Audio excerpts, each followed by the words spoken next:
Hello and welcome to another edition of Sports Talk Philadelphia here on LaSalle TV. Not just another edition, but unfortunately the last 2018 edition this year. On the season finale today, we're going to talk about the future of both the Sixers and the Phillies as the Philly season is in full swing and the Sixers continue to fight their way through the playoffs. All that and much more after this intro.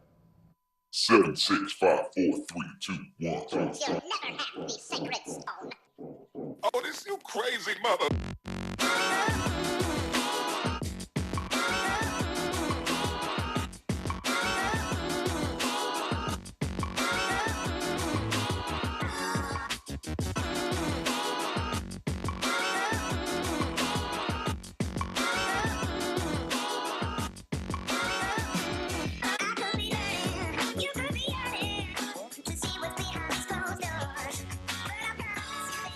And welcome back from that intro, and as usual, as every week, I have a great panel on hand to talk some Sixers with me. Kevin Cook is making his last and final appearance on Sports Talk. And then Dave, very festive down there, representing the answer down on the other end. And there's a lot of answers to try and come up with for what we're going to talk about on the show today. Let's start off with the Rookie of the Year debate. So in 2016, we drafted arguably one of the most versatile and athletic college basketball players in the nation in Ben Simmons. Played 1 year at LSU, and after sitting out last year with a foot injury, he puts up these numbers, an amazing 16 points, 8 rebounds, and 8 assists a game, essentially. Guys, there really, in my eyes, there really should not be many other candidates for Rookie of the Year. However, there are people out there who believe that people like Donovan Mitchell, Jason Tatum, players like that people think can compete with Simmons for Rookie of the Year. Based off of what you guys have seen from those three players, and maybe just any other rookie that stands out to you, what are your guys' thoughts on the Rookie of the Year race? Look, flat out, all three of those players are very solid players, and I think that they're all going to develop into superstars for their individual teams. But as far as Rookie of the Year, I think that it's clear that Ben Simmons has been the best rookie. He's the most complete player of the three of those players right now. Sure, he needs to work on his jump shot. He needs to become more of a scorer in order to become a superstar in this league. And it looks like Tatum and Mitchell both have that talent right now, and that's where he lacks.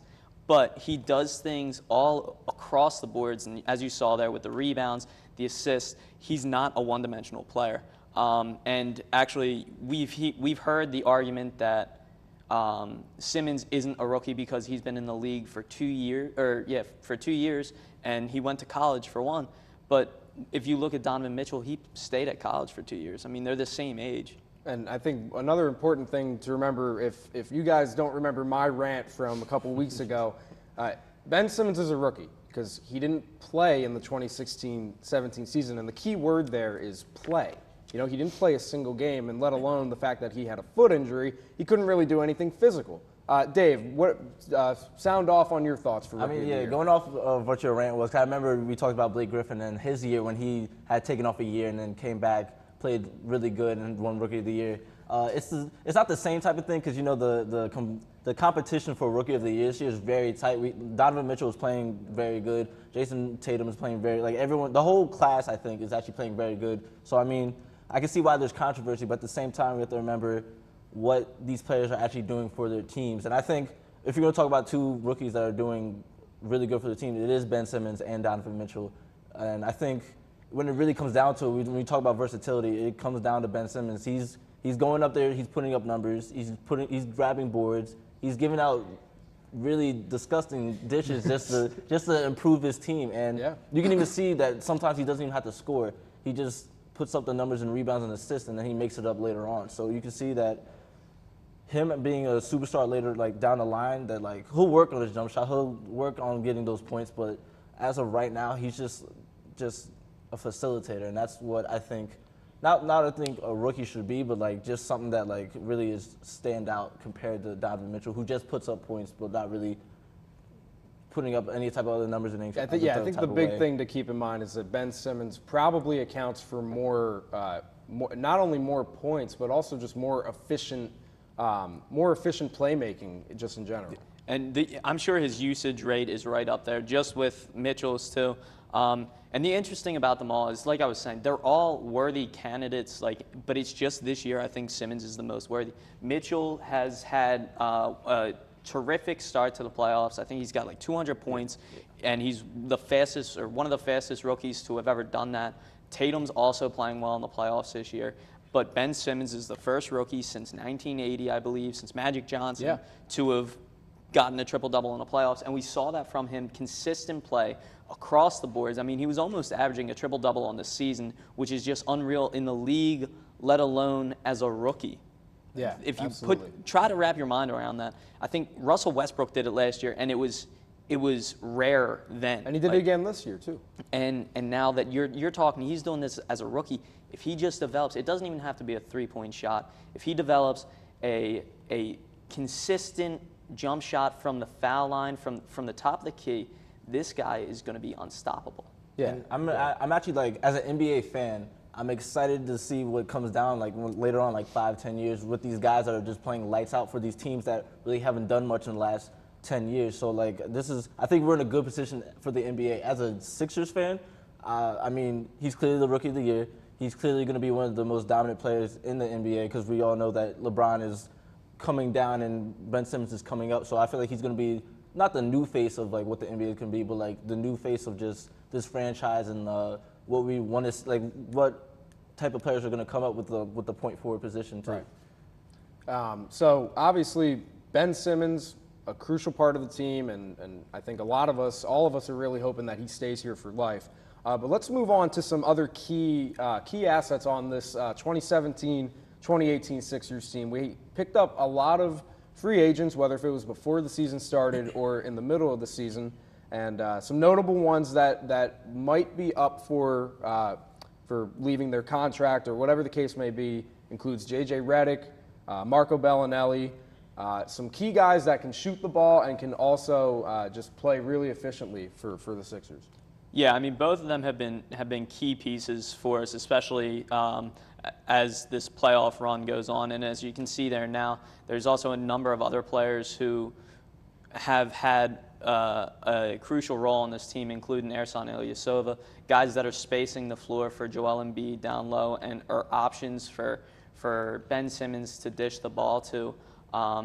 And it'll be interesting to see how they decide to move forward with these players, because we all expect for the Sixers to go out and land one of the premier free agents this summer, because we have made ourselves a destination with the young talent of Embiid and Simmons. And we're a solid team as it is right now. One more superstar puts us into the NBA Finals discussion, right up there in the East with Cleveland, as long as they retain LeBron, and Boston with Gordon Hayward and Kyrie. So it'll be interesting to see what players stay, because J.J. Redick's flat out. I mean, we overpaid him this summer, and we knew that, or last summer, excuse me. But to retain him might take more money than we actually should be spending on him. But as you saw there, he's had a career high. So I think that he's going to take the pay cut to stay here, because it is close to his home in Brooklyn. And it is still a place where he can be competitive. Now, Dave, you mentioned earlier when we were talking about Ben Simmons about how LeBron James, he's starting to age a little bit, but, you know, a player like him, his efficiency rating and his productivity is not going down. Yeah, not slowing down at all. Anytime soon. And, you know, not just LeBron James, but it's kind of like a small forward trend here. Yeah. Not just LeBron James, but Paul George and Kawhi Leonard are two other, you know, very key, you know, top 10 caliber player free agents that could possibly land on the Sixers next year. What are your thoughts on potentially either landing one of these three players or signing or re-signing and keeping the team that we have now? It's tough, because like you want, like we're like Kevin said, we're in a position where we can get a big name to come here and even potentially just push us past to get to the conference finals again. But it's the other side of it is we have developed as a team, and we've created a bond. Like, all these players have created a bond that, like, I feel like not unbroken bond, but like enough to just like maybe we can try it again next year, or like just try to see what we can do. And so it's tough, because, you know, if you have LeBron James on your team, you already know what you're guaranteed. If you have a Paul George on your team, you already know what you can do when it comes down to those late games. If you have a Kawhi Leonard on your team, he's already won Finals MVP. He's already like Defensive Player of the Year. So we know those type of top tier players that we can get. So it's a tough situation, but at the same time, I feel like the Sixers can figure out what type of players they can keep, who they can get rid of, what type of players they can try to get in, just to see what we can do later down the line and see what happens. I don't know. I mean, I think that after this summer, you're definitely going to see Amir Johnson go. There's probably going to be some other cap space that's going to be loosened up. Jared Bayless is on the books for a couple mil, and I think that that's going to be moved as well. You got to remember, time is coming down on Simmons, Sarge. You're going to have to give these guys contracts pretty soon. And obviously, you want to win as soon as possible now, too. I mean, you got the team to do it. That's why I think that they're going to retain some of the three-point shooters that they have this year, whether that's Ersan, Bellinelli, and Redick. I think that they're going to retain some, if not all of them. And then on top of that, they're going to go out and they're going to sign one of the premier free agents that we were talking about.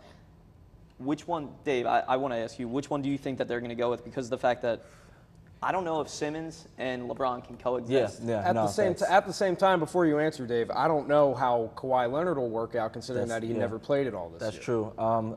You mean, you're right. When you both put that like that, in my head, I'm like, all right, let me just get a Paul George, because he's going to make the three when he needs to. He's going to make a play when he needs to. So I feel like that's a secure little spot that we can get.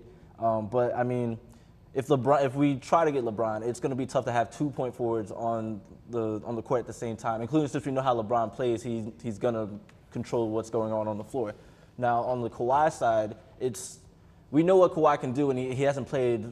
He pretty much missed the whole year, so we don't know what we actually can get from coming off the injury Kawhi. I don't want it to be the, knock on wood, the same type of Andrew Bynum situation where he's coming off an injury and we get all hype and then nothing happens. So if we want to go the safe route, I think we should go with Paul George, because he's coming off some adequate year, coming off a team where he wasn't really controlling the ball. Right. And this team, Simmons can just dish it to him real quick and he can put up a three. And I just want to add in there real quick that Kawhi Leonard, if you got him, I'm pretty sure we're going to have to acquire him via trade. So we have to give something up there. But the other two guys would be free agents. So. So clearly a lot of thinking to do for Brian Colangelo and the whole Sixers front office. We're going to take a quick break, and when we come back, we're going to talk some Phillies. Hi, Eddie Dunn here with LaSalle's favorite TV game show, Q&A. Do you know that LaSalle TV reaches over 300,000 homes in the Philadelphia area? Probably, right? Did you also know there's actually 13 zodiac constellations and not 12? The 13th is called Ophiuchus. But we got rid of that one because it sounds dumb, and also 13 is an unlucky number. So that's why we have 12. Where'd you learn that? LaSalle TV. Hook to the double feature and you're on my mind. Return of the creature that crawled up from the subway line. You're always keeping me waiting, keeping me waiting for you.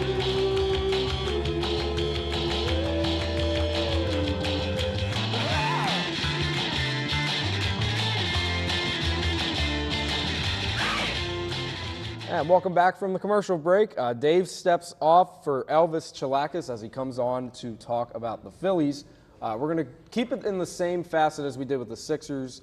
We're going to talk about more of future stuff, and maybe not even just future, but this season, talking about trying to find the answers to our the little bit of holes we have on our team. And we're going to start with the pitching, specifically the bullpen, even more specifically the closing spot. We haven't really had a consistent closer maybe since Jonathan Papelbon, and that's going back quite a few years now. Look at the screen now, guys. We have Hector Neris and Victor Arano as possible closers, not just for the rest of the season, but for the future, considering how young they are. With how shaky the bullpen in general has been the past couple of seasons, how do you guys feel with having Hector Neris and Victor Arano as the competitors for the closing spot? Well, I think that they're both, playing pretty well right now, and that's the one thing that we've seen with Kapler so far, is that he hasn't really assigned roles. You keep seeing players bouncing around from position to position, and he also said in spring training that that's the same thing that he was going to do with the back end of the bullpen. Because none of these guys have really ran away with the spot, he's going to stick with a hot hand basically, and you know, if you continue to play well, or if the matchup suits you best, then he's going to go with you. But if not, he's going to go away from you. And I like it, the idea of it, but at the same time, it's good when they're younger, but as these players get older, they're going to want to know their role. They're going to need a more defined role to continue playing, and I think even further into the season, they're going to want to know their role more so than not.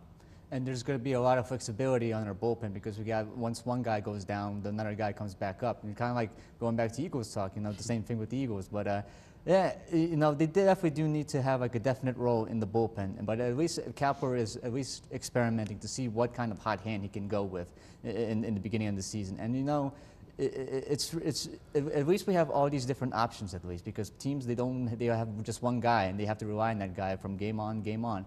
And you know, Neris, I do like his stuff, especially his splitter that he throws and to get people out, but he knows how to make games interesting. Like, it could be 3-0 with no outs, and he would load the bases just on purpose. He struggles with control from time to time. Yes, That's definitely something you don't want to see from your That's closer. something you don't want to see with a closer, and he scares you sometimes, to be honest. But at least we have like Victor Arano, and then we have guys like Matt Morgan, Ramos, and Nishek is going to come off the DL sometime soon. So we have a lot of people that we can use in the bullpen, and especially if they want to compete for the closer role. Yeah, and you know, it's not really just the bullpen, the back end of the bullpen. I think a lot of people, especially myself, are excited for the lineup. We have a lot of young talent. We knew that coming in, but there are certain players that are just really showing out this season. Some of them include Odubel Herrera, who, you know, if you ask one Phillies fan, he or she might say they love him, and you ask another one, they might say they hate him. You know, it's very mixed feelings for Odubel Herrera. But besides him, Rhys Hoskins and Aaron Nola are the big names that we're looking at for potential All-Stars this year. You know, looking at the outset, the future for the season, we made predictions, guys, where we predicted the record. And then our All-Stars / MVP of the season. Let's talk about that. Kevin, let's start off with you. What are your thoughts? All right, so I'm as you can see there, I kind of went with Herrera as my MVP. I mean, he's been playing unreal baseball this year. He's got the highest average of his career so far. And Aaron Nola has been playing just as well. He's really having a great statistical year, and we saw that last night when he took on the Marlins and did not give up a run 7 1/3 innings, I believe. Mm-hmm. And I think that they're going to be pushing for one of the wild card spots. Whether or not they get it, it's going to come down. It's going to be a tight race for them. There's a number of teams that are competing right now who I think will also fall out. Like the Mets, I think that sooner or later they're going to crumble. I think that the Braves are going to struggle as the year continues. There's a number of teams that I believe will do that. But I think that if we can continue at the pace that we're going, we'll be right there pushing for a last playoff spot. Yeah. So now Elvis, you seem to be very, very big on Aaron Nola. Mm-hmm. Go ahead and talk about that. Well, I feel like he's kind of like what Tegan said in the previous shows. He's like the dark horse of our rotation. He's practically, to me at least, the MVP of our staff and practically the whole team, to be honest. I mean, his curveball, the way it just dips, man, it's a very deadly weapon. If he can like utilize it to his advantage, man, he's gonna have Cy Young type stuff with him. But I also feel like, you know, even though I did pick Noah, there's just a bunch of people. There's a whole team in general. I mean, you mentioned Odubel as your MVP. He's been reaching base for like, at the moment right now, 32 games straight. So he's getting on base a lot. And other guys like our young talent, like Hoskins, Alfaro, Kingery, they're going up and they're going to contribute to this team. And I feel like, you know, we all can agree then that from what I saw with our records, that September is going to be a very interesting month. And it's been a while since we've been scoreboard watching for the Phillies. So, you know, at least I definitely said I agree with Kevin. They say we do get the wild card spot. Depends how well we do, but I'm not expecting too much. Just make it to the playoffs, go above 500, and that'll be a good season to me. And another thing I just want to add on with Aaron Nola is that he's having such a great year, and he's been the stopper for us, as we saw recently and so far this season.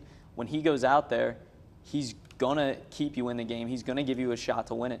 And we just got over a 4-game losing streak just now, and who was out there to stop it? Aaron Nola. Arrieta went out there. He struggled in that game. But Aaron Nola, when those two players are on the field, it's I don't want to say it's a must-win game, but the Phillies need that. They need those two victories every time through the rotation. They kind of expect it to stay in the As a fan, obviously from a coach's perspective, you're not looking for more momentum when you're better pitchers out there. But from a fan's perspective, I think you want to see the team provide offense for those great pitchers. Yeah. And just to go over my picks real quick, I was a little bit more optimistic with the record. Both Kevin and Elvis predicted an 85 and 77 finish, which would obviously be a huge improvement nevertheless. I just went about 3 games, 3 games better. Hoskins, I feel, is going to be the MVP just because of how patient he is at the plate. He's got great plate discipline, and he, like Herrera, loves to get on base. And then as for Pitcher of the Year or Cy Young candidate, whatever the case may be, Arrieta, he's been there before. He is getting older, but I'm hoping that he can shake off that rough start against Miami the other day. But moving on now to potential free agents that we can pick up in this offseason or by the trade deadline. Looking at some key acquisitions could be Manny Machado, or there was a bit of a rumor out there, and it's kind of been surfacing for the past couple of weeks, but Cole Hamels making his return. How would you guys feel, whether if it's Hamels or Machado or anyone else that comes to mind, of picking up a big free agent? I do think that the Phillies will land a big free agent within the next couple of years. Whether or not that's Machado, I'm unsure of. I think that Harper, as much as we all despise that guy right now, I'm sure that if he came here, he would instantly become a fan favorite. They're both players who I believe are due up for free agency this year, and I think that both of them are going to end up leaving their teams respectfully. And bringing in a talent like that would put the Phillies right back into the top of the race in the NL East and possibly in the NL, because of the fact that, as you've seen with some of the young talent we got now, whether it's the outfielders, Rhys Hoskins, anybody with a clear superstar with Bryce Harper would just instantly put this team over the level and into the playoffs. Yeah, exactly. I mean, I personally feel like ever since we got through this rebuild, we are kind of due to have like a big star come to our team, especially guys like Machado, Harper, whoever is on the free agent block. We can probably get them because I think we have enough money to get them and all that. But definitely we are. Like I said before, we are due to have a free agent. We were due to come back into like the upper ranks of baseball, to be honest. And adding somebody like Harper or Machado would help the other players in the lineup. Just as we saw, even though Santana is not having a great year statistically for us, he's helping out other players, whether it's just by talking to them, like he's taking Michael Franco under his wing, as well as adding stability within the lineup so that these players are now seeing better pitches, and they're being more patient because, you know what, it's a curveball. I don't have to get on base. I can take this pitch, and then we can move forward in the at bat. And the veteran presence in the clubhouse also helps out a lot. Yeah, I certainly think that the situation the Phillies are in now are kind of like what we were talking about with the Sixers, about how having that young and promising roster will attract a big free agent. Yeah, and it's very similar to their situation. And as far as the pitching goes, Cole Hamels, it would be great to have him back, but he's getting up there in age. I mean, this was the same guy. He was here when the Phillies won in 2008, and now it's 10 years after that, believe it or not. And clearly he has aged over those 10 years. So I don't know if he would be an actual option for us moving forward, but I definitely look to see that they add somebody in the future. Yeah, so just like the Sixers, it's a lot of thinking to do for the Phillies front office. And Kevin, I'm glad you said that. Believe it or not, 10 years later, Instead of going to Fast Five like we usually would on any normal show, we're going to give you guys a little blast of the past. Kevin Cook making his LaSalle TV debut, so welcome to the show, Kevin. Yeah, I'd have to say that he really did not live up to the expectations that we had for him after the year before, and that I feel that we were kind of cheated to see how he turned out. Hello, welcome to Sports Talk Philadelphia. We got a great show lined up for you today as we highlight the Phillies season preview. This is the cherry on the cake. You know, I mean, a lot of times you hear a team has a great option here and an equally good option too. Right. We don't have that. I'd rather face Boston just to shove it in Boston's face, just like we did a couple months ago. No, I don't think they're going to make the playoffs this year. Tell them how you really feel, Kevin. I will. You know what? Al Horford made it. You know why he made it? Because he plays for the Celtics. I understand. They're the 2 seed now, so they're not even the 1 seed anymore. But his stat line, can we get Simmons back up there, please? I honestly believe that it's because he's a rookie and they want him to have him in the Rising Stars game.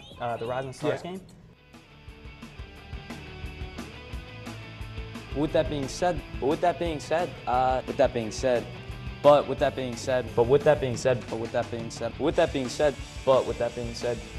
being said, I think that this team, if they win tonight and they can string something together, the home playoff series looks like it's possible again.